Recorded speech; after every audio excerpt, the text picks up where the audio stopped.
Trump की सारी शक्तियां ईरान के सामने बेकार साबित हो रही हैं। अमेरिकी राष्ट्रपति लगातार ये दावा कर रहे हैं कि समझौता होने वाला है, लेकिन अगले ही दिन तेहरान अमेरिका के दावों को खारिज कर देता है। ईरान की जिद ने ट्रंप को एक बार फिर सिचुएशन रूम में भेज दिया। अब दावा किया जा रहा है कि ट्रंप की बैठक के बाद एक बार फिर ईरान की घेराबंदी शुरू हो चुकी है। उधर ईरान ने भी ये ऐलान कर दिया है कि वो हॉर्मुज से अमेरिकी नाकाबंदी को खत्म कर देगा। यमन से भी अमेरिका के खिलाफ बड़ा एक्शन हुआ है। इससे जुड़ी बड़ी खबर यह है कि हॉर्मुज पर अमेरिका और ईरान के बीच टकराव बढ़ गया है। ईरान ने अमेरिकी नाकाबंदी तोड़ने का ऐलान किया है। ईरानी सेना के पूर्व कमांडर मोहसिन रजाई ने इसकी चेतावनी दी है। अमेरिका को नाकाबंदी खोलने को हम मजबूर करेंगे कहा है। तो क्या तनातनी इस हद तक बढ़ेगी कि फिर युद्ध शुरू हो जाएगा, क्योंकि एक दूसरे पर हमले किए जा रहे हैं। लगातार हॉर्मुज में जो तनाव है वो बना हुआ है। अब ईरान की तरफ से एक बड़ी चेतावनी दे दी गई है। ऐलान विध्वंस, हॉर्मुज स्ट्रेट में क्या होगी नई जंग। तेहरान की चेतावनी क्या है जानिए। हॉर्मुज स्ट्रेट से अमेरिका को हम हटाएंगे, अमेरिकी नाकाबंदी को तोड़कर ही रहेंगे। पहले बातचीत से नाकाबंदी खुलवाएंगे, अमेरिका नहीं माना तो फिर हमला भी किया जाएगा। ट्रंप और नेतन्याहू की नई व्यवस्था को हम बर्दाश्त नहीं करेंगे कहा है मोहसिन रजाई ने, पूर्व कमांडर हैं IRGC के। जरूरी बात यह है कि हॉर्मुज में ईरान को अमेरिका का हस्तक्षेप मंजूर नहीं है। एक और बड़ी खबर, ईरान जंग में अमेरिका को झटका लगा है। अमेरिका का MQ-9 ड्रोन नष्ट हो गया है। हूती विद्रोहियों ने नष्ट किया ये ड्रोन। अमेरिकी ड्रोन पर जासूसी का आरोप लगाया है हूती विद्रोहियों ने। अमेरिका को लगातार इस जंग में अपने जो रिपर ड्रोन हैं उन्हें गंवाना पड़ रहा है। ईरान ने पिछले दिनों 2 ड्रोन मार गिराए थे और अब हूती ने एक MQ-9 रिपर ड्रोन मार गिराया है।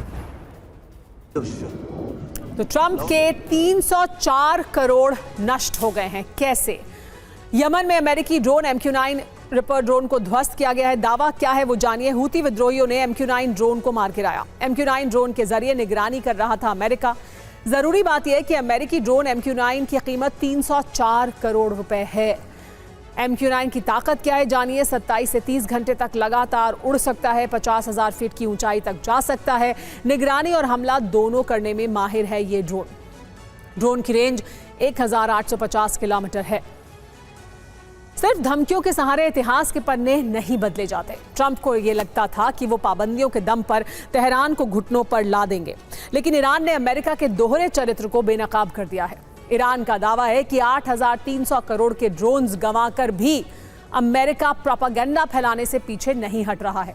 ईरान के आक्रामक तेवर देखने के बाद ट्रंप की बौखलाहट बढ़ गई है। अरब धधकने के आसार बढ़ गए हैं। बारूद की इस बिसात पर कौन झुकेगा और कौन मिटेगा, खाड़ी में तेजी से बदल रहे समीकरण पर आज की स्पेशल रिपोर्ट में देखिए संपूर्ण विश्लेषण।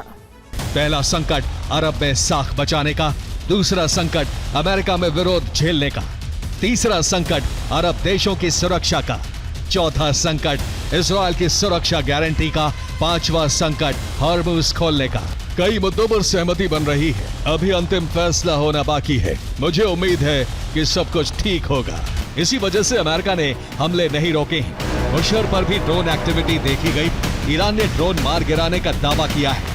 ईरान अब तक 35 ड्रोन ध्वस्त कर चुका है। इससे अमेरिका को बड़ा नुकसान हुआ है। अगर एक MQ-9 रीपर ड्रोन की कीमत $30 मिलियन है, जो करीब 250 करोड़ रुपए होती है, तो 35 रीपर ड्रोन की कीमत करीब 8,300 करोड़ रुपए है।